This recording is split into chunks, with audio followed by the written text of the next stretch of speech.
I want to be clear about something before I start. I'm not a person who believes in things. I don't mean that in the edgy way people say it online.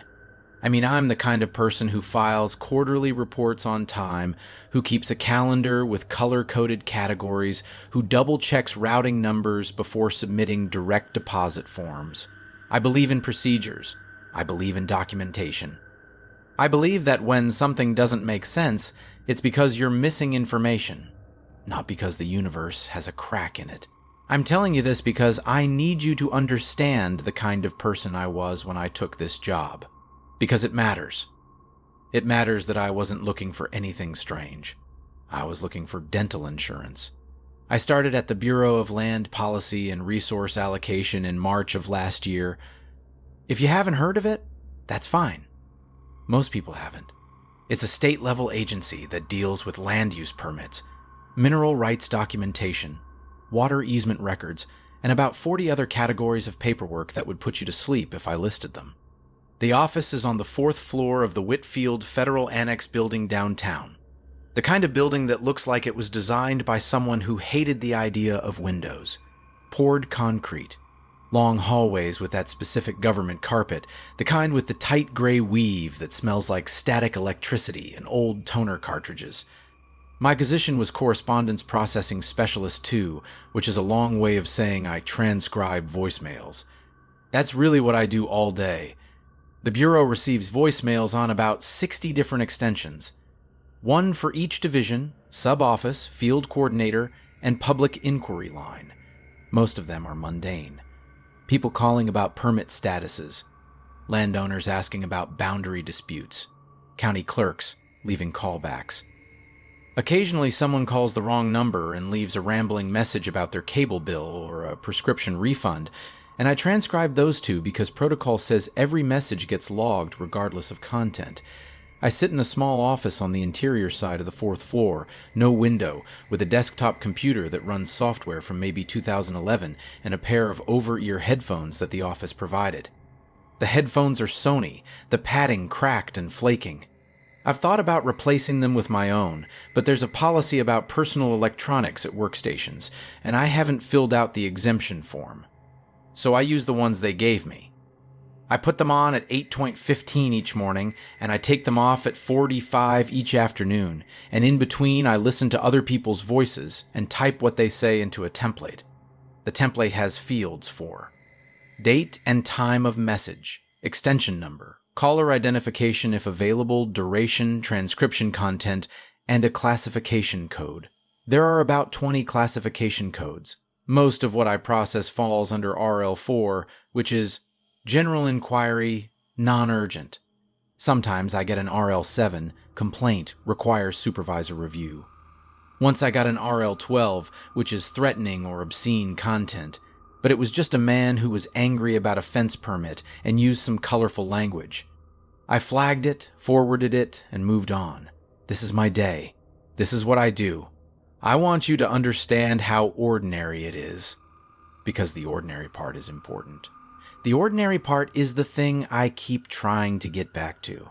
The voicemail system the Bureau uses is old. Not charmingly old, not vintage, just neglected. It's a Meridian system, the kind that large offices installed in the late 80s and early 90s. Ours has been updated a few times, patched over, connected to a digital routing interface that lets messages queue into my processing software, but the bones of it are original. You can feel it in the audio quality. There's a specific hiss underneath every message, a kind of electrical warmth, like the sound of a room that's been empty for a long time but still has the lights on.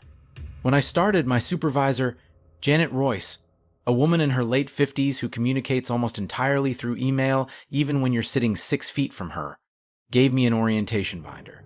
It was about 40 pages, mostly procedural diagrams and compliance language, but there was a section near the back titled Extension Directory and Assignment Log. It listed every active extension in the building, the office or person it was assigned to, and the date of assignment. Most of them were straightforward. Extension 4001 was the main public inquiry line. Extension 4012 was the Division of Subsurface Rights. Extension 4023 was Janet herself. though she told me she never checks her voicemail and prefers email, which I thought was ironic given that she runs the office that processes voicemails, but I didn't say that. Extension 4809 was listed differently from the others, where every other entry had a name or office and a date. 489 just had a single note. Unassigned, do not redistribute. See admin file 7734. There was no date of last assignment. No name. No division. I noticed it because it was the only entry formatted that way, and because do not redistribute is unusual language for a phone extension. You redistribute extensions all the time.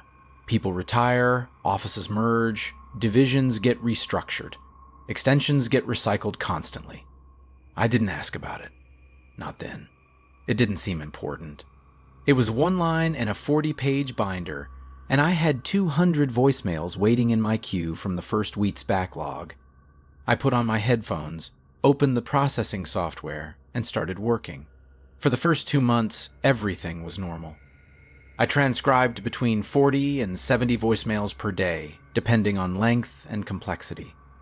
I learned the rhythms of the callers. There was a county clerk in Hardin who called every Tuesday about the same easement dispute and always started his messages with, "Yeah, hi, it's Dale again." There was an older woman who called the mineral rights line once a week to ask about her late husband's claim near Chesden Lake, and she always apologized for bothering anyone. I never spoke to any of these people, but I knew their voices better than I knew my own neighbors. The first message on extension 489 showed up in my queue on a Wednesday in late May. I almost didn't notice it. The processing software lists messages chronologically, and I work through them top to bottom. It was between a permit inquiry and a callback request. The metadata showed extension 4809, timestamp 2 port 47 AM, duration 0.08, caller ID unavailable. 8 seconds. I figured it was a misdial. Wrong number, someone realized and hung up. I played it. The first thing I heard was the system hiss, that warm electrical undertone I'd gotten used to. Then, underneath it, what sounded like breathing. Not heavy or labored, just someone near a phone, breathing at a normal pace. There was a faint ambient sound behind it that I couldn't identify. Not wind exactly, but something continuous and low, like air moving through a space. Then the message ended. I typed my transcription.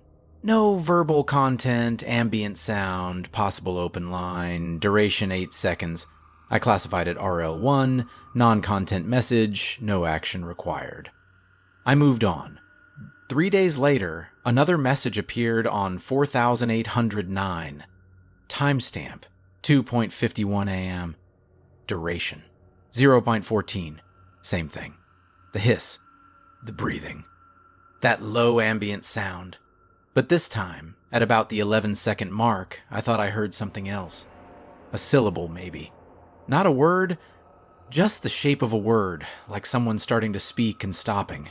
I played it again. It was hard to tell.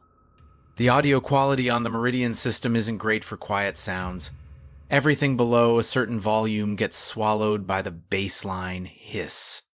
I transcribed it the same way.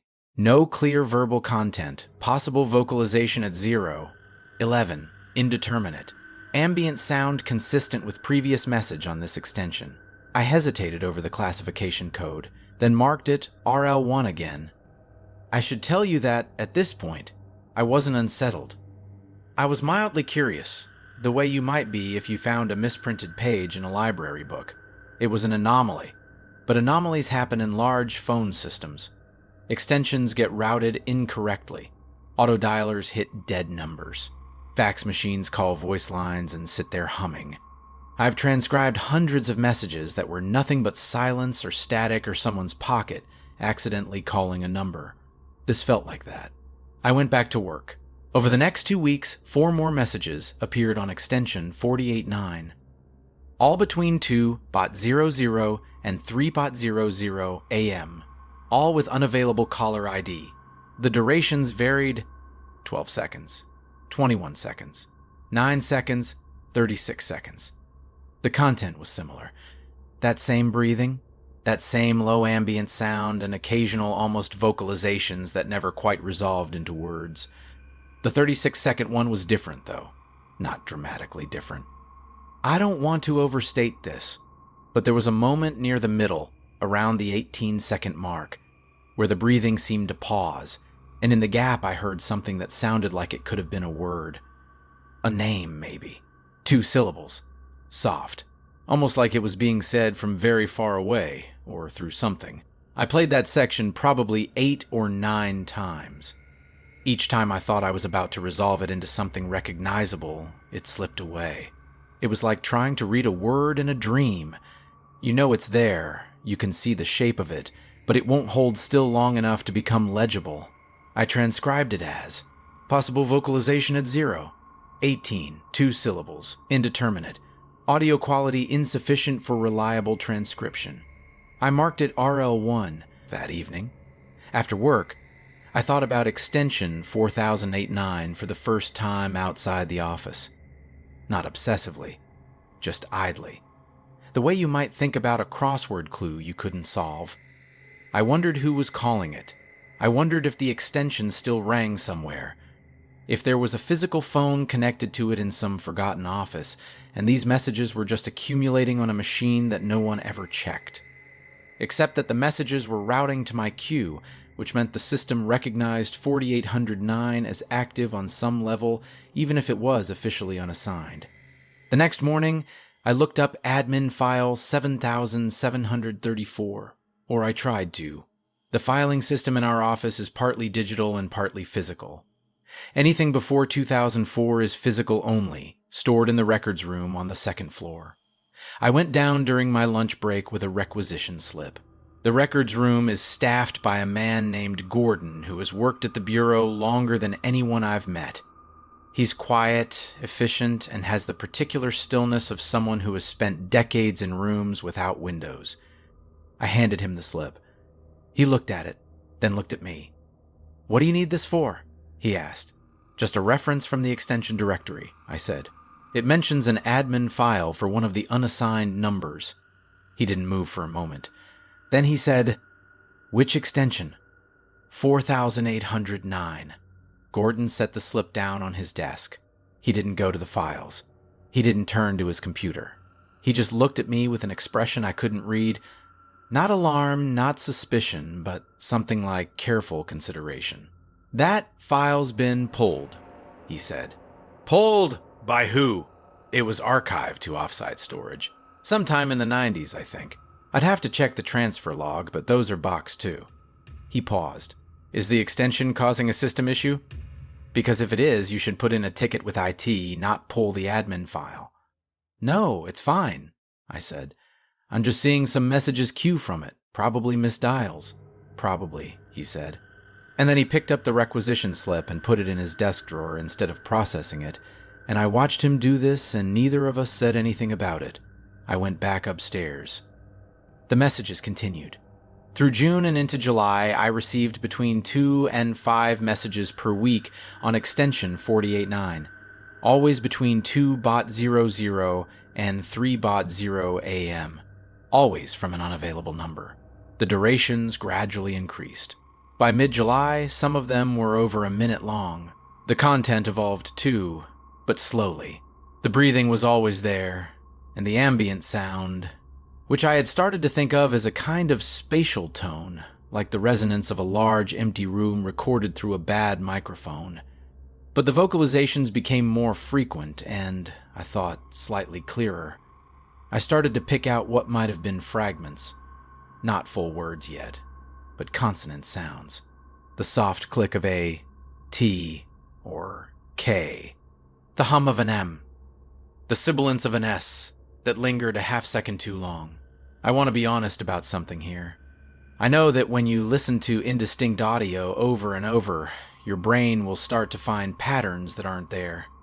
It's a well-documented phenomenon, pareidolia, but for sound. You hear white noise long enough, you start hearing voices in it. I knew this. I reminded myself of this every time I replayed a message, every time I thought I caught something just below the threshold of clarity. I was aware that I might be constructing meaning from noise, but I also transcribe audio for 8 hours a day, 5 days a week. I have trained my ear to distinguish actual content from artifacts. I know what a compression glitch sounds like versus a whispered word. I know the difference between line noise and breath. And what I was hearing on those messages did not sound random. It sounded like someone trying very hard to speak through something that was making it nearly impossible. In late July, I did something I probably shouldn't have. I pulled up the Bureau's internal directory archive. The one Janet had given me was current, but there were older versions stored on the shared drive going back to the digital conversion in 2003. I opened each one and searched for extension 4809. Every version, from 2003 to the present, listed it the same way. Unassigned, do not redistribute. See admin file 7734. The 2003 version was the oldest digital copy. But there was a scanned PDF of the 1997 directory as well, uploaded as part of the conversion. I opened it. The scan quality was poor, slightly tilted, with that particular gray that old photocopies take on. I scrolled through the extensions. 489 was there. And in the 1997 version, it had a name next to it. Elaine Matsuda, Correspondence Processing. I stared at that for a long time. Correspondence Processing. That was my department. That was my job title. Elaine Matsuda had my job, or something very close to it, and she had been assigned the extension that was now sending messages to my queue. The 1997 directory listed her, but the note, unassigned, do not redistribute, must have been added sometime between 1997 and 2003. I couldn't find the exact date. I searched the Bureau's internal records for Elaine Matsuda. There wasn't much. A hiring record from 1984. A few interdepartmental memos she was CC'd on. A desk assignment on the 4th floor. The interior side. No window. I felt a small, cold sensation when I read that, though I couldn't have told you exactly why. There was no termination record. No resignation letter. No transfer notice. The last document with her name on it was a timesheet from September 1987. After that, nothing. She simply stopped appearing in the records. I told myself that records from the 80s were incomplete. Things got lost. Filing systems changed. People left jobs without proper documentation all the time back then. It didn't mean anything. But I noticed that the voicemails on 489 were getting longer, and the sounds in them were getting harder to dismiss. There was one in early August. Duration 2 minutes and 14 seconds. That changed things for me. Not because of anything dramatic. Because of something quiet. The message started the same way. Hiss, breathing, ambient resonance. But at around the 40-second mark, the breathing changed. It became shallower, faster. Not panicked. More like concentrated effort. Like someone bracing themselves. And then there was a voice. It was faint. Buried under the system noise, barely distinguishable from the hiss. But it was a voice, and it was saying something. And I could almost understand it. I isolated the section in the processing software. I adjusted the levels as much as the program allowed, which wasn't much. It's transcription software, not audio engineering tools. I played the section on loop, maybe 30 times. The voice was female. That much I was sure of. And the words, I thought, with maybe 70% confidence, were, I'm still at my desk. I sat there with my headphones on in my small, windowless office, and I played those 5 words over, and I could not convince myself that I wasn't hearing them. I'm still at my desk. I didn't transcribe that message right away. I saved it and moved on to the next item in my queue, which was Dale from Hardin County calling about the easement again. I listened to Dale talk about setback distances and drainage rights, and my hands typed the words automatically while my mind stayed in that other message, in that voice, in those 5 words that I couldn't verify and couldn't dismiss. That afternoon, I walked down to the 2nd floor again. Gordon was at his desk. I wanted to ask about a former employee, I said. Elaine Matsuda. She worked in correspondence processing in the 80s. Gordon's hands stopped moving on his keyboard. He didn't look up immediately. "Why?" he asked. "Her name came up in an old directory. I was just curious." "Curious about what?" "About what happened to her. There's no termination record." Gordon was quiet for a moment. Then he said, "A lot of records from that period are incomplete. We had a filing system conversion in '91 that lost some material. If you need a specific personnel record, you can submit a formal request to HR." "Did you know her?" I asked. He looked at me then. "I started here in '89, he said. She was already gone by then. "Gone where?" "I don't know. I never asked. People leave." He turned back to his computer. "Is there something else you need?" There wasn't. I went back upstairs. I submitted a personnel record request to HR the next day. The response came back in a week, which is fast for HR. The email was brief. "No active or archived personnel file found for Matsuda, Elaine. If this individual was employed prior to the 1991 records conversion, the file may have been lost during the migration process. No further action available. The file may have been lost." That was possible. It was even likely, given the age of the records. But Elaine Matsuda's hiring record from 1984 was still in the system. Her interdepartmental memos were still there. Her timesheets were there, right up until September 1987. Only the personnel file, the one that would have contained her termination reason, her forwarding address, her emergency contacts, any notes about her departure, was gone. The messages on 48.9 continued. They were arriving almost daily now. I started keeping a separate log. Not in the official processing software, in a personal notebook I brought from home. I wrote down the date, timestamp, duration, and anything I could make out from the audio. I know how that sounds. I know it sounds like the behavior of someone who is becoming obsessed, and maybe that's what it was. But I want you to understand that from my perspective, I was doing what I always do. Documenting anomalies, looking for patterns, trying to make sense of data that didn't fit the expected parameters. The patterns I found didn't help. The messages always arrived between 2.00 and 3.00 a.m., but the specific times weren't random. They clustered around 2.47 and 2.51, with occasional messages at 2.13 and 2.38. I don't know if that means anything. I still don't. The content was becoming incrementally clearer. Not dramatically. It wasn't like the signal suddenly improved. More like the voice was learning how to push through whatever was between it and the microphone. I started catching more fragments. Most of them were mundane, which is what made them so disturbing. The light is still on. I finished the Hargrove file. Someone moved my chair. I can hear typing, mundane things, office things, the kind of things you'd say to a coworker during a normal day. Except they were being whispered into a phone line at 2:47 in the morning on an extension that hadn't been assigned to anyone in nearly 40 years. There was one message. I've gone back and forth about whether to mention this, where I thought I heard my name. Not clearly, not unmistakably. The voice said something that could have been my name, or could have been a word that sounded similar. I played it probably 50 times. I could never be certain. But I couldn't make it resolve into anything else, either. I started paying more attention to my office. To the physical space. I'd been working there for almost 6 months by then, and I realized I had never really looked at it closely. It was a small room, 10 by 12 maybe, with a standard issue desk, a filing cabinet, a coat hook on the back of the door, and overhead fluorescent lighting. The carpet was the same gray weave as the hallways. There was a data port on the wall behind the desk, and a phone jack beside it, though I didn't have a desk phone. Everything was processed digitally through my computer. But the phone jack was there, and I noticed, I don't know why I hadn't noticed before, that there was a cable plugged into it.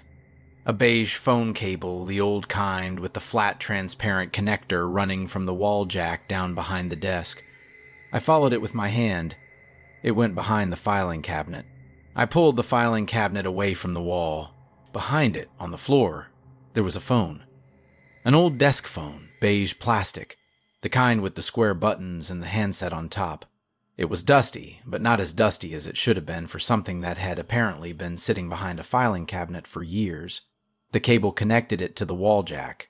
I picked up the handset. There was no dial tone. Just a faint hiss. The same warm electrical hiss I heard on every voicemail that came through the Meridian system. I held the handset to my ear and listened to that hiss for probably 30 seconds, my heart doing something it hadn't done in a long time, and then I put the handset back in the cradle and pushed the filing cabinet back against the wall. I looked at the phone's base before I covered it up again. There was a small label on it, the kind printed from a label maker, stuck to the plastic just below the keypad. It read, X4809. I didn't tell anyone about the phone. I'm not entirely sure why. Part of it was practical. What would I say? I found an old phone behind my filing cabinet. That's not an emergency. That's barely even interesting to anyone but me. But part of it was something else. Something I didn't want to examine too closely. A feeling that telling someone would change something, would close a door that I wasn't ready to close yet, or open one I wasn't ready to open. I kept transcribing the messages. They kept coming. In late August, something changed. The messages started arriving at different times. Not just the 2:000 a.m. window. I got one at 11:15 a.m. on a Tuesday while I was sitting at my desk. I got one at 3:30 p.m. on a Thursday. The timestamps were during business hours, during my working hours. The content shifted too. The fragments I could make out were no longer just mundane office observations. They were responsive. They referred to things that were happening in the present tense. The door just closed, and I had just closed my office door. You're playing it again. And I was replaying the message. The fluorescent on the left is flickering. And I looked up, and the fluorescent tube on the left side of my overhead light was flickering. A barely perceptible flutter that I hadn't consciously noticed until that moment. I took my headphones off. I sat in the silence of my office and listened to the building around me. The hum of the ventilation system. The muffled sounds from the hallway. The subtle electrical whine of the fluorescent lights. I became aware of how quiet my office was. How insulated from the rest of the floor. How nobody walked past my door most days because there was nothing else on this stretch of hallway. Just storage closets and a utility room. I put my headphones back on. The next message in my queue was on a different extension. 4012, Division of Subsurface Rights. A routine callback request. I transcribed it. Then another. Then another. Normal messages from normal people during normal hours. I worked through them mechanically, grateful for their ordinariness, for the sound of Dale from Hardin County, and the mineral rights woman and the permitting queries and all the tedious, beautiful mundanity of government correspondence. But extension 489 kept appearing in the queue, and I kept listening. I tried to talk to Janet about it. I brought it up in what I hoped was a casual way during one of our brief hallway interactions. I've been getting a lot of messages queued from 489, I said. The unassigned extension. Is there a way to filter those out of my processing list? Janet looked at me over her glasses. 4809? It's listed as unassigned in the directory.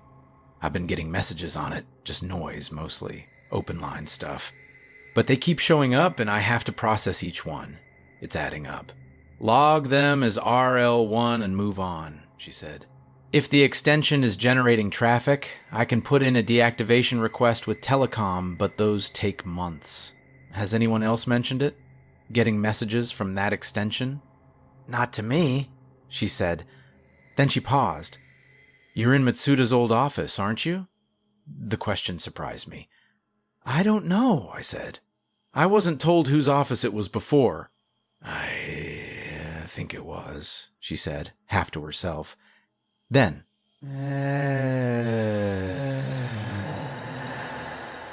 it's just an old extension. If it's a problem, I'll submit the ticket.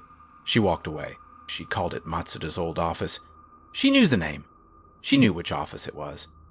Janet has been with the Bureau since 1992.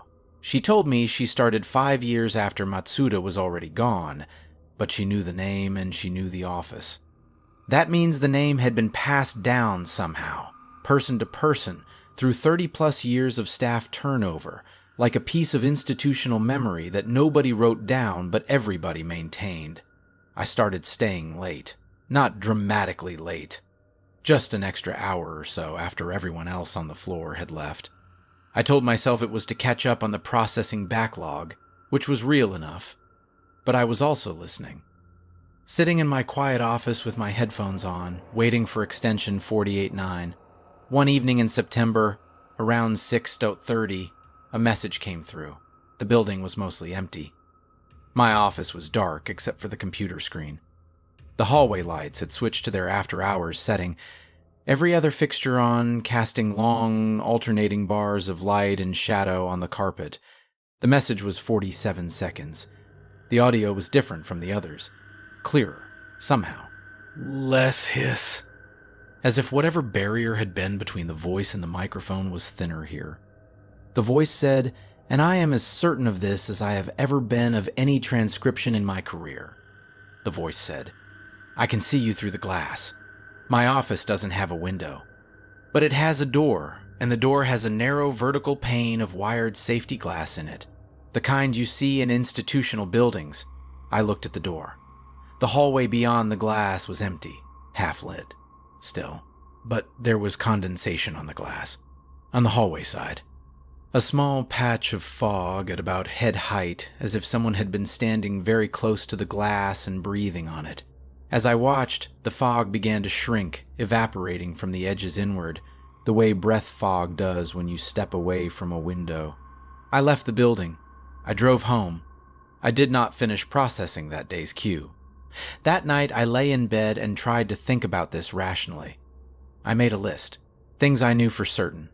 Extension 48.9 was receiving voicemails. The voicemails contained audio that included what sounded like a female voice. The extension had been assigned to a woman named Elaine Matsuda, who held my job and worked in my office until sometime in 1987. Her personnel file was missing. The extension had been flagged as "Do Not Redistribute" with a reference to an admin file that had been moved to off-site storage and was apparently inaccessible. Things I did not know. Who was calling the extension? How someone was calling an extension that had no active line. Why the messages seemed to reference my immediate environment. What had happened to Elaine Matsuda. What was in admin file 7734. Things I was not willing to consider. I made this category and then stared at it for a long time and didn't write anything in it and eventually turned off the light. I went back to work the next day. I went back every day. I put on the cracked Sony headphones and I opened the processing software and I transcribed voicemails. Dale called about the easement. The mineral rights woman called about her husband's claim. A county assessor left a number that was 1 digit off from her actual number, and I flagged it for correction. Normal. Ordinary. The soft, bureaucratic rhythm of government correspondence. And between those calls, like a signal bleeding through from an adjacent frequency, extension 4809, the messages were coming multiple times a day now. Short ones mostly. 5 seconds, 8 seconds. A breath. A fragment. But occasionally longer ones, and the longer ones were the ones I couldn't stop thinking about. They changed the carpet, but not the walls. I looked at the walls of my office. They were painted a pale institutional green. I'd seen that color in older photographs of the building. The carpet, I knew, had been replaced in 2010. It was in the maintenance records I'd come across while looking for information about the office. But the paint on the walls was old. You could see it in the way it had yellowed slightly near the ceiling, in the hairline cracks near the door frame, in the small spot by the light switch where something had been mounted once and removed, leaving 2 screw holes that had been painted over but not filled. The filing cabinet is in the wrong place. I had moved the filing cabinet back after finding the phone. But had I put it back exactly where it was? I wasn't sure. I hadn't marked its position. It could have been 6 inches to the left. A foot to the right. There was no way to know, and no reason it should matter. I finished the Hargrove file. She had said this before, in an earlier message. I'd noted it in my personal log. The Hargrove file. I searched the Bureau's records database for Hargrove. There were several hits. It's not an uncommon name, but one of them was a land use case from 1986, a mineral rights dispute in Hargrove County. The case file showed it had been assigned to the Correspondence Processing Division for documentation. The last entry in the file was dated August 1987, 1 month before Elaine Matsuda's final timesheet. The entry read, "Documentation complete, filed by E. Matsuda. Forwarded to Division of Subsurface Rights for final review." I closed the database. I sat in my chair. The fluorescent light above me hummed. In October, I found the second thing behind the filing cabinet. I hadn't meant to move it again. I dropped a pen, and it rolled behind the cabinet, and when I pulled the cabinet out to retrieve it, I saw the phone still there, still connected, still dusty, and next to it something I had missed the first time. A small spiral notebook, the kind you can buy at any drugstore. It had a green cover, water-stained and slightly warped. I picked it up and opened it. The handwriting inside was neat and small. Each entry had a date and a note. The entries started in June 1987 and ended in September 1987. June 3... Message on the line again. Third time this week. Breathing and static. Reported to Janet K. She said ignore it. Janet K. Not Janet Royce. Janet Kurosawa, maybe, or Janet Kelly. A different Janet from a different era, giving the same advice. June 15. Voice on the line. Can't make out words. Duration about 20 seconds. Sounds female. June 22. I think the voice said my name. July 8. Messages are daily now. Voice is clearer. She says things about the office, about my desk, about the light. July 19. She said I'm still here. I don't know what that means. August 4. Found a phone behind the cabinet. Old model, beige. It's connected to the jack. Extension label says 4089. That's the extension the messages come from. The phone is in my office. August 12. I picked up the handset. No dial tone, just the hiss. But I swear for just a moment I heard breathing on the other end. August 29. The voice said something today that I can't write down. I don't mean it was obscene or threatening. I mean I can't make myself write the words. My hand won't do it. September 3. I'm putting in my transfer request tomorrow. September 8. Transfer denied. Budget constraints. Janet K. said maybe next quarter. September 14. She knows my name. She knows where I sit. She knows about the light. I think she's been here before me. September 16. I don't want to come back to this office. That was the last entry. I put the notebook in my bag. I didn't leave it in the office. I couldn't. Reading it felt like finding a letter from myself that I hadn't written yet. I took a sick day the next day, and the day after that. I sat in my apartment and reread the notebook and listened to the silence of a space that didn't have the meridian hiss underneath it, and I tried to decide what to do.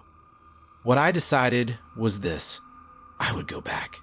I would go back because the alternative was to not go back. And if I did that, I'd have to explain why.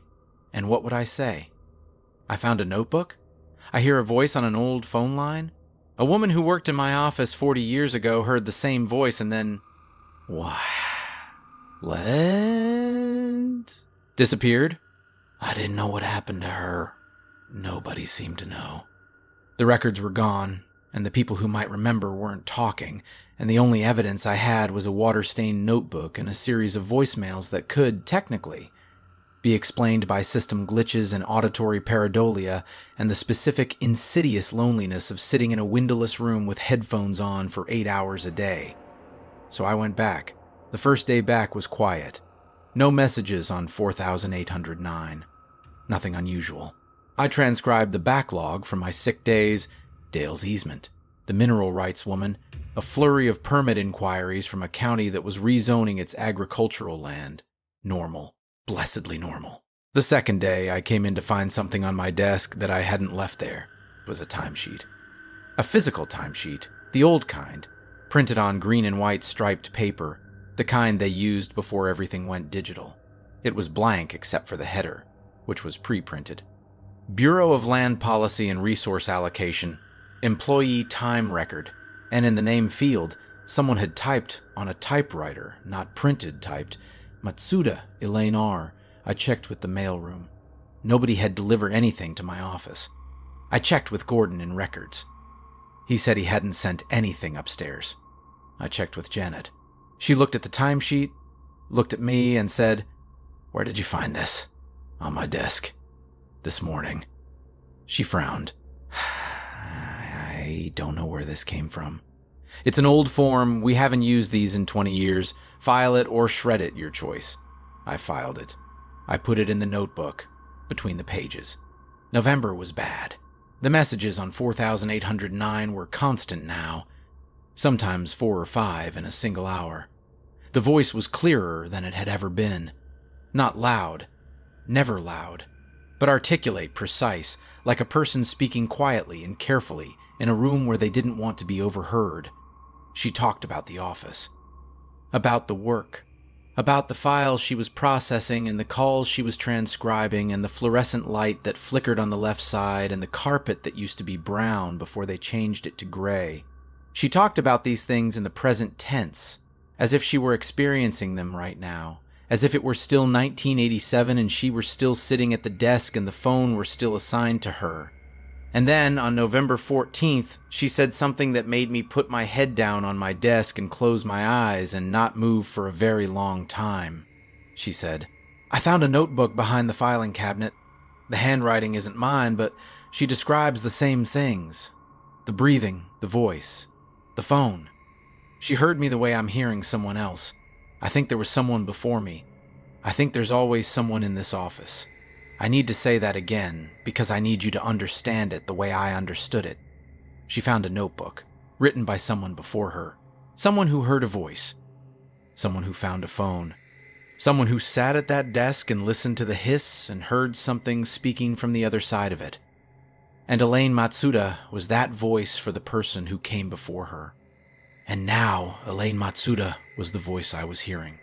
I'm not going to tell you what I think that means. I'm not going to tell you what I think is going to happen, or what I think happened to her, or what I think happened to her, or what I think happened to the person before her. I don't have answers. I have documentation. I have timestamps and durations and transcription fragments and a water-stained notebook and a blank timesheet and a beige phone behind a filing cabinet that has been there for longer than I've been alive. I've submitted my transfer request. Janet said it could take 6 to 8 weeks to process. Budget constraints. Maybe next quarter. The messages keep coming. I still transcribe them. It's my job.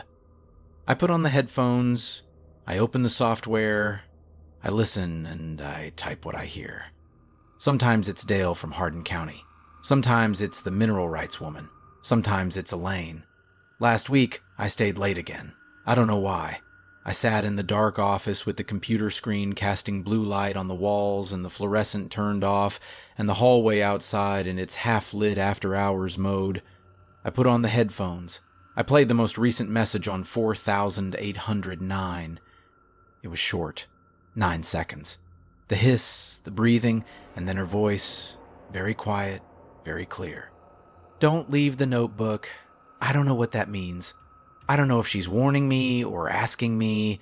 I don't know if the notebook is what connects the person at the desk to the voice on the line, or if the connection exists regardless and the notebook is just how we document it, the way we always document everything, because that's what we do in this office. That's what correspondence processing does. We listen, and we type what we hear, and we file it. I put my notebook in the desk drawer before I left that night, not behind the filing cabinet. In the drawer. I don't know if that distinction matters. This morning, I came in and checked my queue. There was one new message on extension 489. Timestamp, 2:47 a.m. Duration, 4 seconds. I played it. The hiss. A breath. And then, clearly, unmistakably, in a voice that was not Elaine's, in a voice that was lower, older, rougher, A voice I had never heard on that extension before. 4 words. She left the notebook. I've been sitting here for 3 hours. I haven't transcribed anything today. The headphones are on my desk. The queue is filling up. The fluorescent on the left side is flickering. I'm going to pick up the headphones in a minute. I'm going to open the software. I'm going to listen. It's my job. I just wanted to write this down first, in case it matters. In case someone someday sits at this desk and finds a notebook in the drawer or behind the filing cabinet or wherever I end up leaving it and reads these words and recognizes them, not because they've heard this story before, because they're living it.